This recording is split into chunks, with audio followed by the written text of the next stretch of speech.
Une semaine d'actualité sociopolitique qui se décrypte sur ESAE TV, chers amis internautes.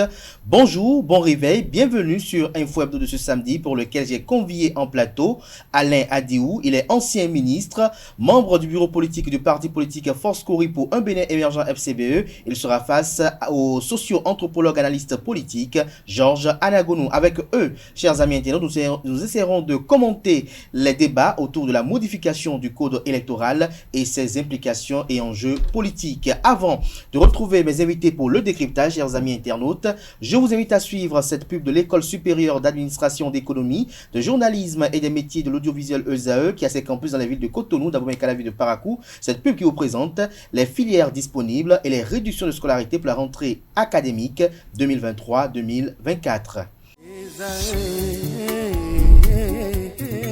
L'École supérieure d'administration, d'économie, de journalisme et des métiers de l'audiovisuel ESAE offre de nouveaux challenges pour l'année universitaire 2023-2024. Étudiantes et étudiants, parents d'élèves nouveaux bacheliers, ESAE, c'est la garantie d'une formation de qualité à des conditions très avantageuses. À Gbedjromede, à Papa, à Abomey-Calavi et Parakou, inscrivez-vous en administration générale, administration du travail et de la sécurité sociale, trésor et finances publiques, impôts, diplomatie et relations internationales, journalisme et métiers de l'audiovisuel, gestion des marchés publics, planification et développement local, sciences économiques, sciences juridiques et toutes les filières des sciences de gestion. ESAE vous offre des bourses, demi-bourses et de réductions pour les premières inscriptions dans toutes ces filières. Waouh! En licence 1, 2 et 3 et en master, bénéficiez jusqu'à 50% de réduction sur tous nos sites. N'est-ce pas génial? Infoline. ESAE Gbedjromede, 3e rue à droite en quittant le carrefour Le Jador pour la BIBE Jéricho ou au plus 229 90 93 65 21 98 98 14 00 à Kpakpa au plus 229 52 88 33 33 à Abomey-Calavi au plus 229 52 88 44 44 Parakou au plus 229 52 46 12 12.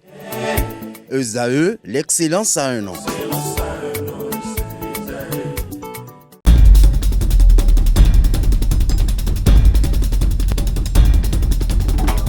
Le décryptage du jour, comme je l'annonçais dans le sommaire, je suis en compagnie de Alain Adiou. Bonjour. Bonjour, cher ami ancien Kader. ministre de la République, membre du bureau politique du parti politique FCBE. Bonjour, merci d'être là. Exactement, bonjour aux internautes et coucou à eux et très bonne année. Merci de faire toujours le sacrifice d'être à nos côtés.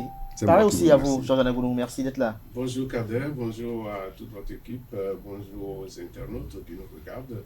Je profite pour leur présenter mes meilleurs vœux pour l'année, sauf que c'est la première fois que je me retrouve sur votre Tout à fait. plateau.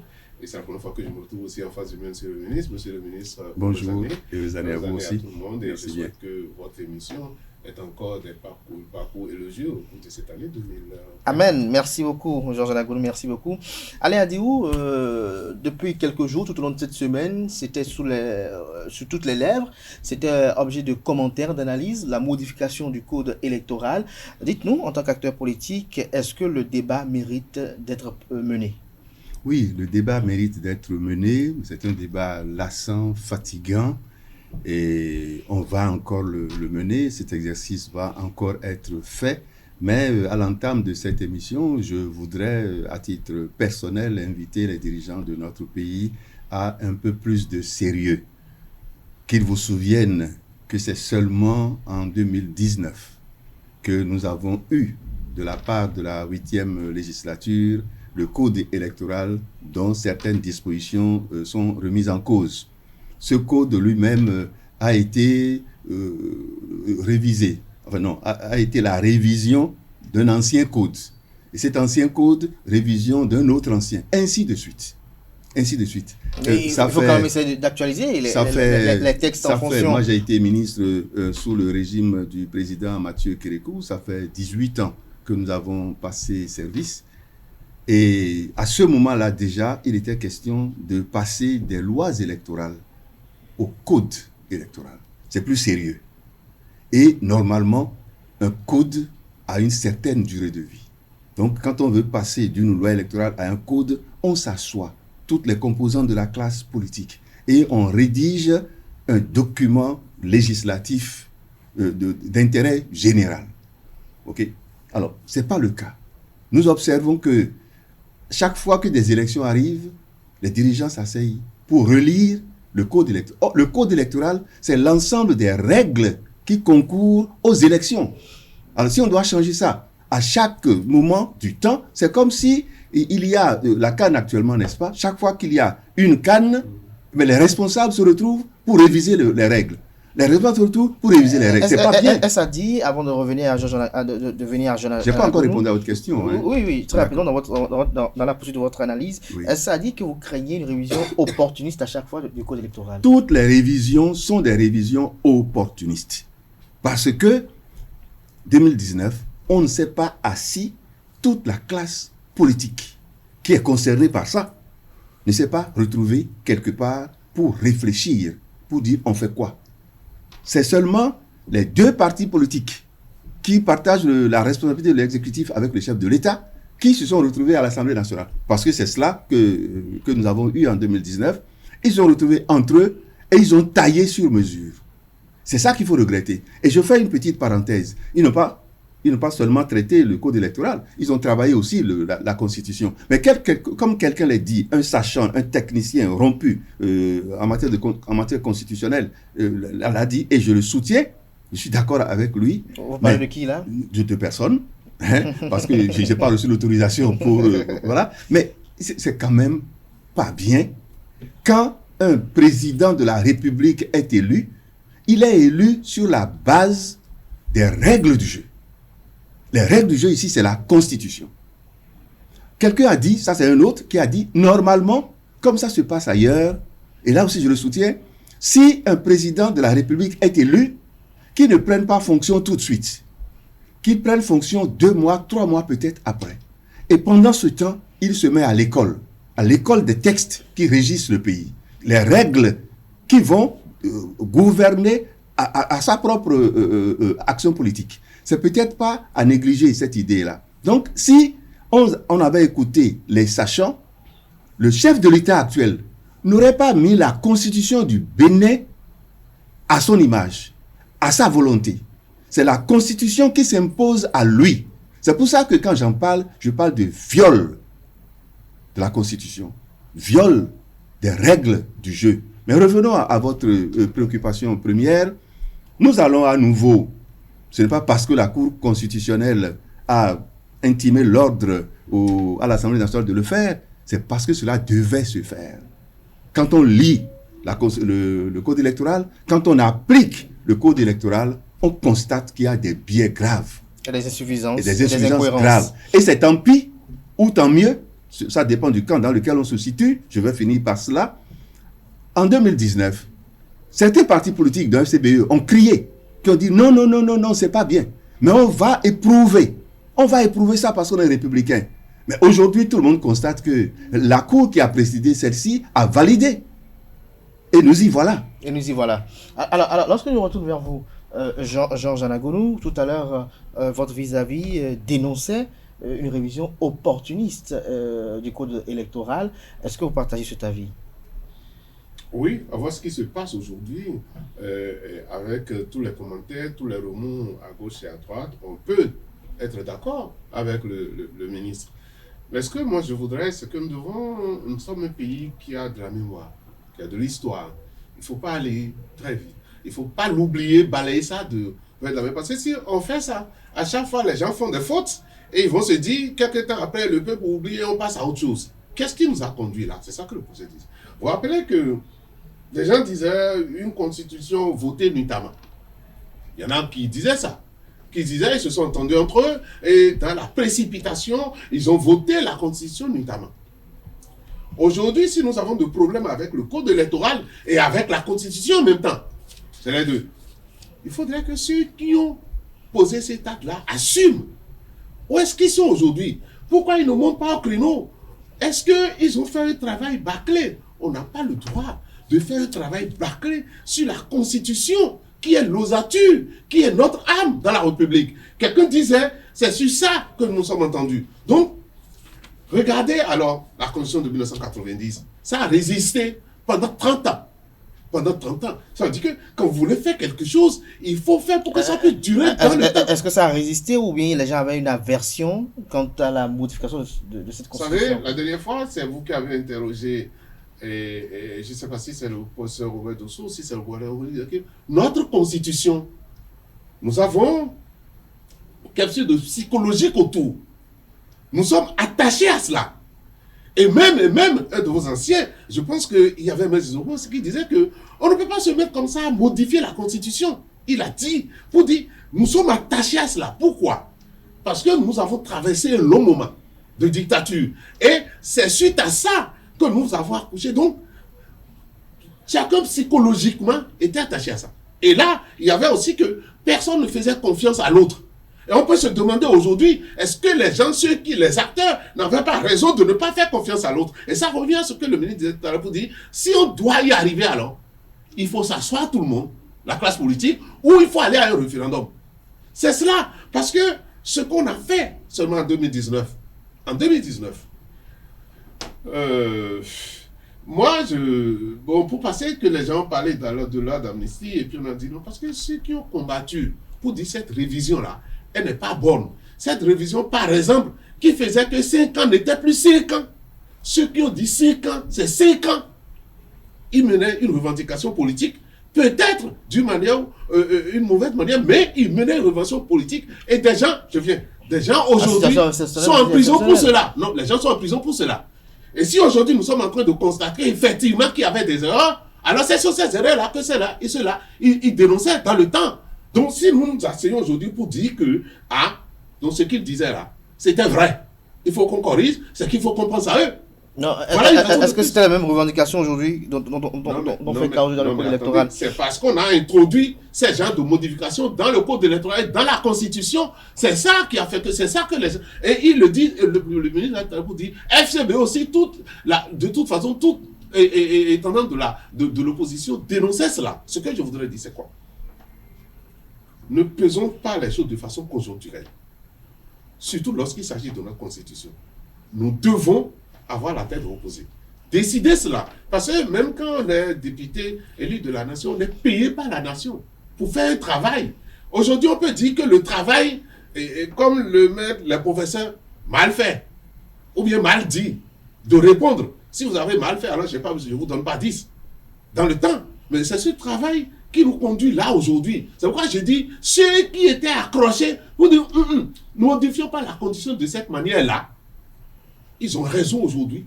Parce que quelques temps après... La Constitution a été modifiée en 2019. Non, pardon. La Constitution a été modifiée en 2019. Oui, en 2019, c'est ce que je disais, mais l'autre, la Constitution elle-même, notre Constitution, mais elle est de 91. 90, d'accord. Et elle a fait son chemin. Mais aujourd'hui, nous avons dit il faut modifier. On a modifié en 2019. Et on a fait combien d'années maintenant? On a fait combien d'élections? Là, on est actuellement au code électoral. Et le code électoral, à cause de ces erreurs, ce que je voudrais dire, à cause de ces erreurs, a créé beaucoup de dégâts. D'accord? A créé beaucoup de dégâts. Si aujourd'hui nous allons répondre, aussi c'est qu'il faut réparer aussi les dégâts. Les dégâts que ce code électoral a entraîné, il faut les réduire. Et donc, il faut aussi qu'on se dise, en tant que cadre, au Bénin, que prochainement, il ne faut pas faire les trucs, le ministre disait, je reviens là-dessus, pour dire ou bien mettre la Constitution à l'image du chef de l'État. Non, la Constitution n'est pas à mettre à l'image d'un chef de l'État. La Constitution, elle est à l'image de tout le peuple, de tout le Bénin, et par conséquent, il ne faut pas toucher à ça comme on veut le faire. Avant de revenir au code électoral, tout à l'heure, Georges Anagounou s'est focalisé sur la révision de la Constitution, puisque certaines langues estiment et prédisent déjà que la modification sur le code électoral induira forcément ou engendrera forcément une révision constitutionnelle. Mais lorsqu'on se réfère au propos de l'ancien président défunt Mathieu Kérékou, qui opinait sur cette Constitution, et faisait savoir qu'elle avait été taillée à sa mesure, est-ce qu'on ne peut pas, en tant qu'acteur politique ou en tant qu'acteur de la société civile, penser à une Constitution en phase avec les réalités politiques du pays et sociologiques? C'était pour blaguer, excusez-moi l'expression, que le chef de l'État, Mathieu Kérékou, l'a dit. Il y a des donnes qui soutiennent cette opinion de l'ancien chef d'État. Oui, mais on peut encore dire, par exemple, quand on a limité 40, 70 ans, que c'était pour que les anciens justement pour exclure, voilà, qui étaient là, Baka, Piti, Aoumadegbe, ne postulent plus, etc. Bien sûr, quand on veut rédiger un texte, on tient compte de certaines contingences. Donc, il y a un élan d'exclusion. Donc, non, quand c'est l'exclusion, à la limite, est relative. Ici, l'exclusion est relative. Quand on prend 40, 70 ans, les plus de 70 ans ne revendiquent pas à corps et à cri le fait qu'on les ait mis de côté. Les moins de 40 ans non plus. Si cette disposition... D'autres vous diront pas la même chose. Bien sûr, des gens diront même que c'est une atteinte aux droits de l'homme. D'accord? Si, pour des raisons de ce genre-là, les gens décidaient de faire sauter cette disposition, j'applaudirais. Je dirais oui, pourquoi pas? Parce que ça a fait son temps. Ça a fait son œuvre. Donc, quand le chef de l'État, quand Mathieu Kérékou, l'ancien président de la République, paix à son âme, dit cela, j'ai dit, c'est pour blaguer un peu, mais quelque part, il a raison. Parce qu'on venait de sortir d'un régime dictatorial, marxiste. Et c'était pour le contraindre à mettre en place, à vivre un régime démocratique après l'expérience de 5 ans que nous avons eu avec le président Soglo, etc. Donc, il n'a pas tort de le dire. Mais ça ne veut pas dire qu'il y a tellement d'insuffisance qu'à chaque fois, on doit tailler une constitution à la mesure du chef de l'État qui est là. Pourquoi Yahi n'a pas demandé que l'on taille la Constitution à sa mesure quand il est arrivé en 2006? Pourquoi celui-ci, sans même demander la permission, l'a fait réaliser, à tailler à sa mesure? Alors, Alain Adirou, lorsqu'on parle du code électoral, vous, en tant qu'acteur politique, au regard de votre posture, votre position au sein de FCBE, qu'est-ce que vous reprochez à ce code électoral-là, en l'état actuel? On reproche au code beaucoup de choses. Lesquelles? Beaucoup. Je ne peux pas, l'émission ne suffira. Mais de façon sommaire et expéditive. Nous avons mis 2 jours en tant que parti politique. Nous avons invité 2 experts, juristes. Nous nous sommes retrouvés à Grand Popo, un séminaire de formation. Et ils ont mangé le code, article par article. Et ils nous ont dit, mais si nous, en tout cas l'un d'entre eux a dit, mais si moi j'étais un homme politique, je ferais brûler cette maison, cette nation. Parce que à chaque virgule, à chaque ceci, il y a ci, il y a ci, il y a ça. Nous avons un chapelet de revendications pour nettoyer. Donc, même si c'est regardé aujourd'hui, pas en profondeur, ce code va être relu une autre fois, dans des conditions plus apaisées, plus calmes sûrement. D'accord? Mais qu'est-ce que, selon moi, la Cour constitutionnelle a épinglé? C'est la question du parrainage. Et quand mon vis-à-vis dit qu'on sera peut-être obligé d'aller vers la Constitution, mais c'est parce qu'on a écrit parrainage aussi dans la Constitution. Donc, si on change certaines dispositions de parrainage dans le code, peut-être que la nouvelle disposition serait en porte-à-faux avec ce qui était là, dans la Constitution, et qu'il faudra harmoniser. Ne serait-ce que ça. Ne serait-ce que ça. Mais le parrainage, c'est venu d'où? Quel peuple a dit qu'il donne le pouvoir à ses représentants pour que ces représentants, à qui il a donné le pouvoir, désignent à leur tour ceux qui peuvent diriger le pays. Le peuple a été consulté pour ça. Il y a le parrainage citoyen, le parrainage des élus. Est-ce que c'est le parrainage citoyen? C'est le parrainage des élus. Et vous savez quand est-ce que le parrainage est arrivé? Mais qu'il vous souvienne et qu'on fasse l'histoire. C'est parce que le président de la République actuellement, depuis vers la fin de son premier mandat, lui qui voulait qu'en partant, on puisse l'auréoler, etc., a constaté que sa gouvernance n'a pas pris au niveau du peuple. Et il craignait, alors qu'il avait annoncé qu'il ne ferait qu'un seul mandat, il a annoncé à Porto Novo, il a annoncé dans une émission qu'il ne ferait qu'un seul mandat, qu'il ferait le job, il s'appliquerait. Il était porteur de l'instauration du mandat unique. En tout cas. Oui, et puis il a même dit, non, ce qui est plus grave, c'est qu'à Porto Novo, il a dit à la face du monde, mandat unique.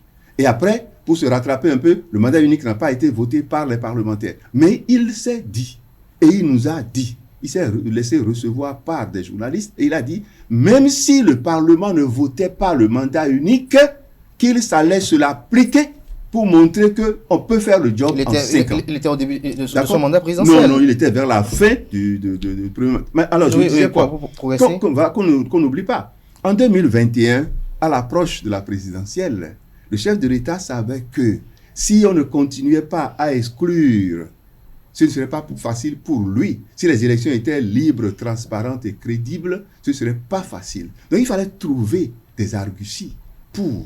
Et c'est arrivé. Alors, Donc, ça donc, peut-être... donc pour vous, le parrainage n'est pas une initiative salvatrice. Non, pas du tout. Ah ben pas du tout. J'ai entendu quelqu'un dire, on n'a qu'à toucher à la Constitution et sauter carrément le parrainage. C'est pas ce que je dis. Si on veut, on peut instaurer un parrainage des citoyens. D'accord? Donc vous êtes pour le parrainage des citoyens, mais pas pour celui des élus. Non, ne dites pas que je suis pour le parrainage des citoyens. Parce que nous ne sommes pas à une séance de travail technique pour écouter les uns et les autres sur cette question-là. Oui, mais d'accord? Je vous pose la mais question. Je dis, personnellement, je ne suis même pas d'accord pour ça, encore moins en tant que représentant de FCBE. J'ai dit, le parrainage, c'est une invention conjoncturelle. Est-ce que nous sommes dans la même conjoncture? Le chef de l'État, Patrice Talon, va bientôt partir. Si par exemple, lui, il dit, ok, j'ai taillé la Constitution à ma mesure, j'ai taillé les lois à ma mesure. Il n'a pas dit encore. Je dis s'il le disait. Okay. S'il le disait, s'il appelait les siens, en famille, le linge sale se lave en famille, dit-on. S'il appelait les siens pour dire, écoutez, nous avons mis ça en place, ça a duré, moi je vais finir mon deuxième mandat, je ne suis pas demandeur d'un troisième, etc. S'il vous plaît, sautez ça. Entendez-vous, faites. C'est le Parlement qui fait. Hein. Bon, moi, je fais émission dans votre affaire. Là. Essayez. Ils vont s'entendre entre eux. D'accord? Et si les parlementaires, UP Le Renouveau, le BR, oublient qu'ils auraient besoin eux-mêmes de ça pour continuer à exclure d'autres hommes politiques, s'ils disaient, bon, nous avons servi le chef de l'État, Patrice Talon, il s'en va, les jeux vont être entièrement ouverts, etc. Sautons ça. Ils n'ont même pas besoin du peuple. Ils vont le sauter et le peuple va applaudir. Donc, ce que la Cour constitutionnelle a donné comme injonction, c'est relativement au parrainage. Et pour aller encore plus loin, le vrai problème qui s'est posé, quand on n'est même pas politique, on le constate. C'est un problème de calendrier. 5 février, 8 février. Justement, avant de revenir par rapport au problème de calendrier, le problème qui se pose aujourd'hui, j'avais envie de recueillir l'opinion de Georges Anagounou sur le parrainage. Êtes-vous pour ou contre le parrainage? En fait, au début, moi j'avais dit le parrainage rentrait dans une logique qui est la logique de la réforme partisane, qui voudrait qu'on ait moins de candidats et pour pouvoir voir clair dans le jeu en quelque sorte. Encore que le parrainage instauré de cette manière, si par exemple, comme le ministre le disait tout à l'heure, si on avait un parrainage citoyen à un certain niveau, ça ne gênerait personne. Parce que les citoyens sont libres. Et chaque candidat serait allé recueillir le parrainage d'un certain nombre de citoyens. Vous allez voir que ça aurait créé moins de problèmes. Parce que le parrainage tel que c'est fait aujourd'hui, c'est que c'est réservé aux partis qui vont réussir à avoir d'élus. C'est pour ça que aux dernières élections présidentielles, vous avez vu comment ça s'est passé. C'est comme si quelqu'un a passé parrain à certains d'autres et le jeu a été fait de cette manière-là. Donc, si on avait laissé moi je suis pour le parrainage citoyen. Le parrainage citoyen laisse libre cours à ce que chaque candidat aille s'arranger pour faire cela, parce que nous n'avons pas beaucoup de maires et beaucoup de députés.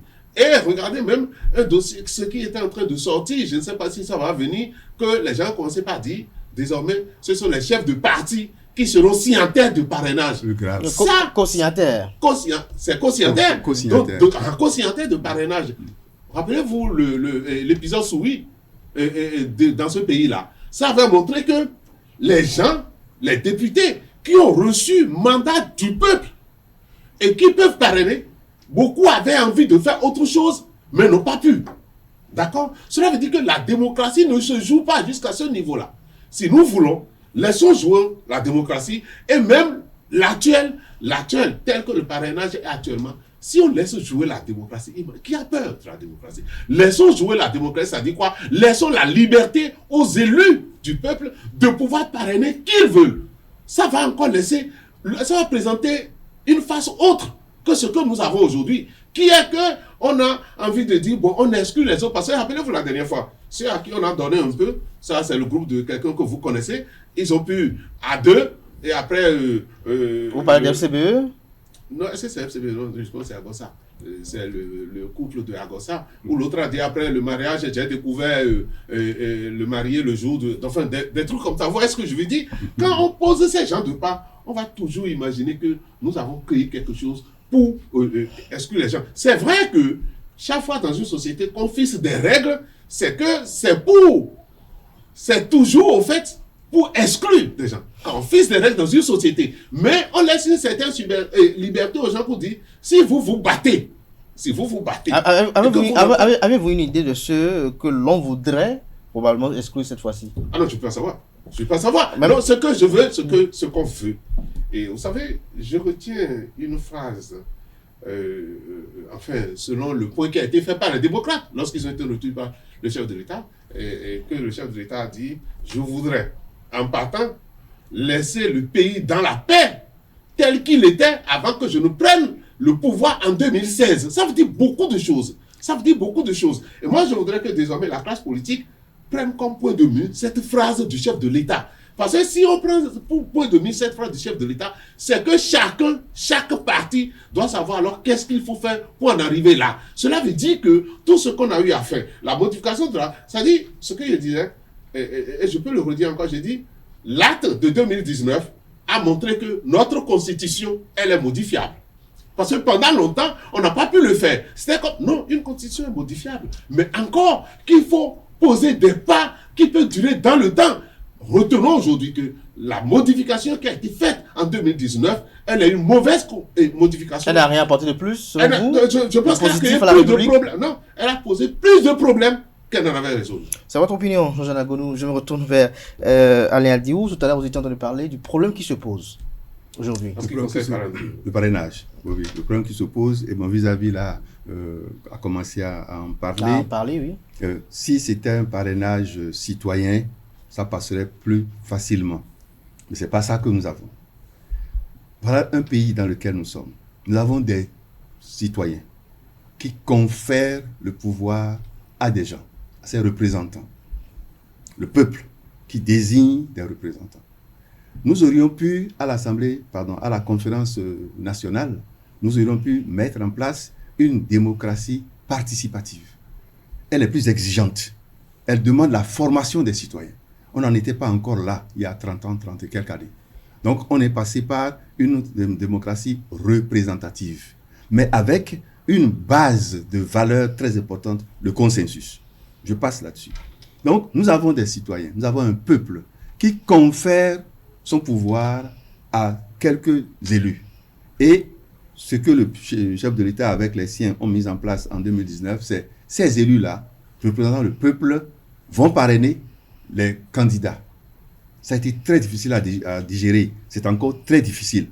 Et on veut maintenant, alors que les représentants sont des élus, on veut maintenant sous-estimer la signature, la force de la signature des représentants du peuple et remplacer cela. Parce que quand vous dites signature et contre-signature, la contre-signature est plus forte. Si le président du parti politique n'est pas d'accord avec le député, son député, le député de son parti, pour qu'il donne son parrainage à X, il va refuser de contre-signer. Cela c'est sûr. Il va refuser de contre-signer. C'est pas encore formel. Bien sûr, mais le président du parti politique, ce n'est pas un élu. Pas au même titre qu'un député. Le parti politique lui-même, c'est une association privée. D'action publique, mais c'est une association privée. Alors, vous voyez, le mélange des formes juridiques. On remplace le pouvoir du peuple, je finis, on remplace le pouvoir du peuple, ou on substitue au pouvoir du peuple le pouvoir de ses représentants, difficile à accepter. Et maintenant, on sort des représentants du peuple pour conférer cela à des citoyens, à des personnes qui vont gérer notre pays à notre place. Non.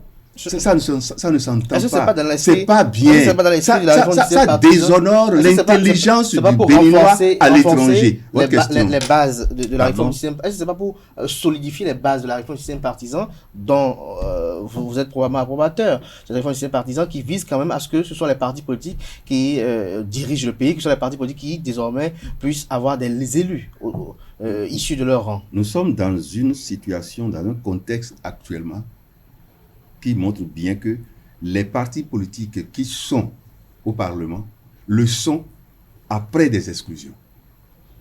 Donc, l'exclusion a gouverné la mise en place du système partisan. Si on doit renforcer, corriger, c'est dans un autre cadre. C'est l'ensemble qu'il faut reprendre. Et ça ne veut pas dire que après 2026, on ne le fera pas. On le fera. Il y a beaucoup de lois, presque toutes les réformes politiques et institutionnelles seront relues. Alors, Alain Diou, est-ce que vous êtes d'accord que toute réforme, toute législation a forcément un caractère exclusif? Non. Tel que c'est fait, c'est criard. C'est pour régler un problème. Non. Bon, écoutez. Oui. On a voulu faire une réforme du système partisan, une réforme pour que les partis soient davantage plus forts, des partis politiques nationaux. Non. Pour que il se dit dans les couloirs que certaines personnes dans le pays rêvent de devenir président de la République, en tout cas de briguer le mandat. Et ils sont en train de courir à gauche, à droite, espérant qu'ils auraient des parrains, même si c'était en dehors des partis politiques. Même si c'était en dehors des partis politiques. Et cela seul peut justifier ce qui se fait actuellement. C'est pour solutionner cela? Cela seul peut justifier ce qui se fait actuellement. Je décide de vous exclure parce que j'ai constaté des velléités à votre niveau, je ne suis pas d'accord avec vous et je vais recourir à la loi. Comme il y a beaucoup de lois, beaucoup de dispositions dans notre pays qui ont été mises en place pour résoudre des problèmes de famille. On est informé, hein, pour résoudre des problèmes privés, spécifiquement privés. Donc, quand on le dit, quand un homme politique, je m'excuse encore de le dire de cette manière, de mon cran, à moi, le dit, c'est que c'est suffisamment sérieux. C'est suffisamment grave. Parce que moi, je n'ai pas la langue de bois, et puis moi, je me suis imposé le devoir d'être le plus véridique possible dans le milieu politique. Donc, ce qui se fait n'est pas bien. Nous irons aux élections de 2026, jamais connues, jamais organisées dans notre pays, avec tous les risques. Il vaut mieux que les textes qui vont régir ces élections soient les plus gérables possibles pour garantir la paix, la cohésion sociale, pour que l'héritage positif du Parti Talon puisse être conservé. Et que tout ce qu'il y a de négatif, on puisse, dans la bonne entente, dans le consensus, rectifier. Alors, Jean-Jean Agounou, lorsqu'on parle de modification du code électoral, là, est-ce qu'en dehors du parrainage qui est objet de polémiques et de controverses, est-ce qu'en dehors de cette disposition-là, pour vous, il y a d'autres aspects qu'on doit revoir? Non, le professeur l'a dit tout à l'heure, il y a beaucoup d'aspects qu'il faut revoir, certainement. Il y a par exemple l'histoire des 10% sur le plan général. Et nous avons dit, si dans ma commune, nous avons tous plébiscité quelqu'un, pour dire que c'est lui qu'on aurait voulu qu'il soit notre maire. On a plébiscité son parti, ils ont tout. Et parce que on n'a pas voté pour son parti ailleurs, eh bien, on revient, on nous dit, celui que vous avez désiré là, non, c'est pas lui, puisque le parti n'a pas 10%, nous on vous impose tel. Ça a mené des problèmes. Et même, rappelez-vous de la loi explicative, c'est ça? Ou bien interprétative? Interprétative. C'était des mal-donnes. C'était même les débuts de la réforme, de l'application du code, qu'on a déjà eu ce problème-là. C'est des choses qu'on ne devait pas souhaiter que ça arrive. C'est des choses, donc c'est pour vous dire, comme il y a beaucoup de choses qu'il faut revoir. Il faut revoir beaucoup de choses, Jean-Jean Agounou. Est-ce que, comme je le posais la question tout à l'heure à Alain Diou, cette réforme, tous ces textes-là ont été taillés pour renforcer, solidifier la réforme du système partisan. Ce code électoral a été mis en place en cohérence avec cette réforme du système partisan qui n'avait qu'un seul objectif, que ce soit les partis politiques qui dirigent le pays. Non, attendez. Lorsqu'on a passé 30 ans à ne pas pouvoir toucher à la Constitution, d'accord, et qu'on veut y arriver enfin, il le disait, il faut un large consensus autour de ça. Une chose est claire, le mythe est tombé aujourd'hui. Lorsqu'on dit... Malheureusement, on va le remettre. Le mythe est tombé. Non, on peut même revenir pour dire, si nous sommes en train de parler de certaines dispositions de cette réforme-là aujourd'hui, on peut même revenir pour dire, eh bien, oublions qu'on a fait cette réforme-là. Oui, on va rétablir 80. On va rétablir. Et on va réfléchir alors pour trouver les vrais moyens de rendre alors notre démocratie plus efficace. Ouais. Quand on parlait même des questions de parrainage, on avait dit, dans certains pays, enfin, dont nous voulons suivre les exemples, je n'ai pas besoin d'être de votre parti avant que vous me parrainiez. Si vous trouvez que j'ai la capacité et que j'ai l'intelligence pour gérer le pays, vous me parrainez. Il arrive, effectivement, comme ici, que les directions des partis donnent des instructions pour dire ne donnez pas. Et ça devient, on crie, on dénonce ça pour dire ce que les partis font, ce n'est pas normal, il faut ouvrir pour que les gens puissent parrainer le plus largement possible. Vous voyez ce que je veux dire? C'est pour ça que nous devons revenir à une certaine forme de parrainage qui permettent effectivement, parce que ce qu'on a fait en 2019, moi je l'ai dit, quand on dit qu'il faut avoir 15 parts communes, j'ai dit, la réforme n'est pas encore très très sérieuse pour limiter le nombre de partis politiques. Regardez les élections passées. Des gens sont allés aux élections, ils n'ont pas eu 0,1 comme résultat. Mais qu'est-ce qu'on reprochait à l'autre système partisan? C'est que des gens qui revenaient et ils vont aux élections et ils se retrouvent avec 0,50%, ce qui n'est pas une bonne chose. Mais si on a encore instauré la réforme et que pour les premières tentatives, on se retrouve avec les mêmes résultats, cela veut dire qu'en réalité, on n'a pas fait grand-chose. Donc, nous devons réfléchir. C'est vrai, Georges Anagonou, pour vous, la réforme de ces partis est un échec, c'est ça? Je l'ai dit plusieurs fois sur votre plateau pour dire, nous avons fait une réforme partisane. Elle a fait un chemin. Ce qui est bien, c'est qu'on s'est vite réveillé maintenant pour voir que les quelques essais d'application montrent qu'il y a beaucoup de failles dedans. S'il y a beaucoup de failles dedans, il faut retourner et les corriger. C'est ce que les gens mais est-ce que l'esprit de cette réforme-là, selon vous, était parfaitement en cohérence avec les aspirations profondes des acteurs politiques du moment? Oui, au fait, non, attendez. Nous étions là et tous à la classe politique. Est-ce qu'à un moment donné, la classe politique n'avait pas senti le besoin de limiter le nombre de partis politiques, de réorganiser? On peut avoir l'idée, mais arriver à faire un mauvais travail, c'est ce que j'explique. Parce que nous étions tous en train de dire, il y a trop de partis politiques. Et on croyait que c'est parce qu'il y a trop de partis politiques qu'on pouvait avoir trop de candidats. Vous voyez ce que je veux dire? Mais quand on a amené la réforme, ça n'a pas empêché la réforme telle qu'elle est aujourd'hui, la réforme partisane telle qu'elle est aujourd'hui. Qui peut créer son parti politique. L'essentiel, c'est qu'il ait 15-15 au niveau de chaque commune et il aurait créé son parti politique. En réalité, les gens sont fatigués et ce que la réforme a permis de faire, c'est de rassembler les clients de partis politiques qui existent dans un certain nombre de partis politiques. D'accord? Ça, c'est un fait. Ça, on peut dire l'idée. Mais est-ce qu'avec cette réforme, le paysage politique n'est pas un peu plus ou moins clair? C'est clair. Non, c'est clair. Parce qu'il y avait aussi l'idée qu'on disait qu'il y a des partis politiques, chacun crée son parti politique pour pouvoir aller négocier une portion du parti avec le président qui est en place et que le président était devenu un esclave de tout ça. Nous pouvons dire aujourd'hui, le chef de l'État qui est là, il n'est pas resté esclave des partis politiques. D'ailleurs, ça a ses conséquences, parce que moi je l'ai dit, les partis se sentent aujourd'hui lésés, ils estiment qu'ils n'exécutent pas le pouvoir et qu'ils ne participent pas à la gestion du pouvoir avec le chef de l'État. Pourquoi ils n'exécutent pas le pouvoir, ils ne participent pas à la gestion du pouvoir? Parce qu'on ne leur réclame pas de ministre, ou bien ils n'ont pas de ministre au gouvernement? Pourquoi vous voulez faire l'un de voir? C'est exactement ça, parce qu'un parti politique veut conquérir le pouvoir pour l'exercer, c'est ce que ça signifie.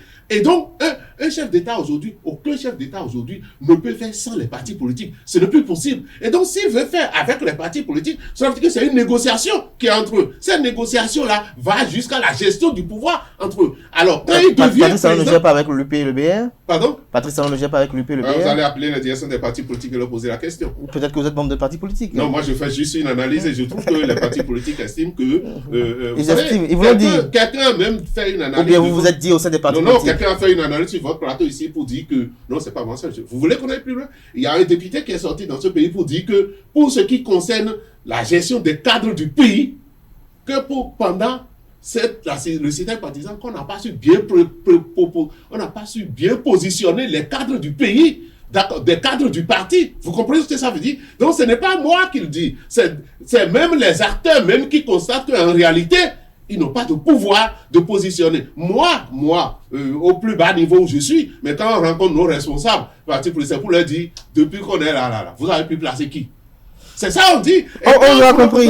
Ça fragilise le parti politique. Nous pouvons passer à autre chose après, mais aujourd'hui, ce que nous avons dans le système partisan, ce qui a résisté et ce qui n'est pas encore effacé, c'est le fait qu'un parti politique doit pouvoir exercer le pouvoir, et s'il veut exercer le pouvoir, il estime que ce n'est pas l'exécutif qui peut le faire. Alain Adéo, est-ce que la relecture de ce code électoral doit se faire exclusivement entre l'Union progressiste, le Renouveau, le Bloc républicain et les démocrates, c'est-à-dire entre les parlementaires à l'Assemblée nationale? Je vais revenir, donnez-moi une minute pour... La réforme du système partisan est un échec cuisant. On aurait dû... Le diagnostic, il est bon. La solution proposée, elle est mauvaise. Et d'ailleurs, sous le régime actuel, il y a eu beaucoup de choses comme ça. Diagnostic bon, mais solution proposée mauvaise. On aurait dû constituer les partis politiques sur la base de leur idéologie. Et ça ferait toute la différence. On n'en aurait pas autant d'ailleurs. Allez leur poser la question aux partis politiques, quelle est votre idéologie? Vous en aurez. La plupart ont la social-démocratie. La plupart. Qu'est-ce qui les différencie? Si moi, de l'opposition, je suis social-démocrate, mon parti, je veux dire, hein, je ne parle pas du FCBE, hein, forcément, mon parti, FCBE, pas forcément FCB, social-démocrate, et l'autre de la mouvance social-démocrate, qu'est-ce qui nous différencie? Les personnes. Ah, voilà, si c'est les personnes, c'est que la solution proposée, elle est mauvaise. C'est un conglomérat, c'est des conglomérats dans lesquels il n'y a pas de courant. Hein? UP le Renouveau, il n'y a pas de courant dedans. Le BA, il n'y a pas de courant dedans. Donc, c'est des blocs. On les a mis ensemble. On a forcé la main à des gens. On les a mis ensemble à coup de beaucoup de choses non catholiques, excusez-moi. Et maintenant, qu'on les a mis ensemble, qu'on les a forcés, on dit, nous allons mettre des lois pour vous protéger contre les autres. Vous pensez que c'est juste ça? Revenons à votre préoccupation de tout à l'heure. Puisque vous avez relancé le débat sur la foncière partisan, donc vous, au niveau de FCB par exemple, vous êtes d'accord que l'on ouvre davantage le paysage politique?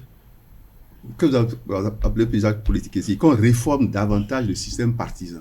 C'est-à-dire, à plus d'ouverture, c'est ça? Qu'on s'asseye, qu'on fasse le bilan, qu'on évalue ce qui est fait et qu'on jette de nouvelles perspectives sur des bases très claires. Et ce qui pourra se faire de bien, c'est Patrice Talon n'étant plus au pouvoir.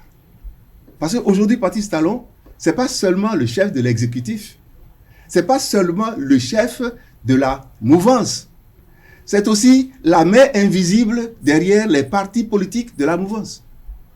C'est aussi cela, et tout le monde le sait. Le chef de la majorité présidentielle. J'ai dit, ce n'est pas seulement le chef de l'exécutif, ce n'est pas seulement le chef de la majorité présidentielle, c'est aussi la main invisible derrière les partis qui le soutiennent. C'est pas mauvais. C'est pas mauvais. Mais ça va durer son temps. Une fois que ces fonctions-là, hein, le pot de miel a commencé à perdre sa valeur, une fois qu'il va partir, on verra ce qui va rester. Je ne souhaite pas que ça s'éclate. D'accord? Mais on devra pouvoir s'asseoir pour dire, on fait comment maintenant? On dégage le paysage politique, mais sur quelle base? Des bases très claires. Vous allez voir, ce sera une nouvelle configuration de l'ensemble de la classe politique. Votre préoccupation, c'est non. Ma réponse, elle est directe, c'est non. Parce que ce n'est pas seulement l'UP le Renouveau, le BR et les démocrates qui constituent la classe politique béninoise. Il y a plus de partis politiques dehors, sans être au Parlement, que de partis au Parlement.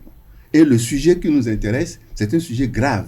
C'est un sujet qui concerne d'abord le cadre des élections, mais c'est un sujet qui concerne tout le pays. Donc, ce n'est pas seulement eux. Le minimum qu'on puisse leur demander, c'est d'ouvrir le débat vers les autres qui sont en dehors du Parlement. Et qu'il y ait des documents qui consacrent les conclusions et que, fort de cela, ils aillent maintenant faire le travail parlementaire à l'Assemblée nationale. Alors, une petite question encore avant de retourner vers José Lagounou. Alors, lorsque vous lisez la décision de la Cour constitutionnelle, qui sont ceux qui sont habilités à parrainer en 2026? La 9e ou la 10e? L'esprit de la loi l'esprit de ce qui est mis en place voudrait que ce soit les députés et les maires En fonction. de l'année électorale. C'est ça l'esprit de la loi. Reconnu jusqu'au sommet de l'État. Je dis bien reconnu jusqu'au sommet de l'État. Parce que nous, FCB, nous avons fait un travail. Nous avons livré une petite partie de la réflexion que nous avons partagée avec les techniciens. Et nous sommes allés au Parlement. Je le dis ouvertement. Nous sommes allés voir le premier responsable du Parlement. Et nous avons posé notre problème. Quelqu'un a dit, un éminent sachant a dit, qu'on n'a pas besoin de passer par la Cour constitutionnelle. Oui, nous on le savait. Qu'on n'était pas obligé de passer par la Cour constitutionnelle. Donc, que si nous avons des doléances, qu'on aille voir les parlementaires. Donc, nous sommes allés voir le premier parmi eux tous pour dire, voici une partie de nos doléances que nous avons partagées avec lui. Et il a reconnu, il a dit oui, oui, oui, oui, etc. Il nous a demandé de soutenir ça par un écrit. Nous avons fait l'écrit. Et il a rendu compte à qui de droit. C'est ça d'ailleurs qui a tout déclenché. C'est ça qui a tout déclenché. Donc, oui, ce ne sont pas normalement, dans l'esprit de la loi, ce ne sont pas les députés en fonction actuellement. C'est les députés de 2026. Mais, parce que le travail a été fait notamment et très rapidement, ils n'ont pas regardé de près. Ça se comprend. Parce qu'il y a un article qui dit ceci, un autre article plus loin qui a dit ceci, un autre article depuis le début qui a dit ceci. Donc, si vous ne faites pas une lecture holistique, globale, vous allez perdre le sens de la chose, si vous permettez de dire ça comme ça. Donc, 5 février, 8 février, dépôt de candidature, 50 jours avant, etc. Ça a échappé. Ça se comprend. C'est des humains. Ça a échappé. Maintenant, asseyons-nous, asseyez-vous, regardez.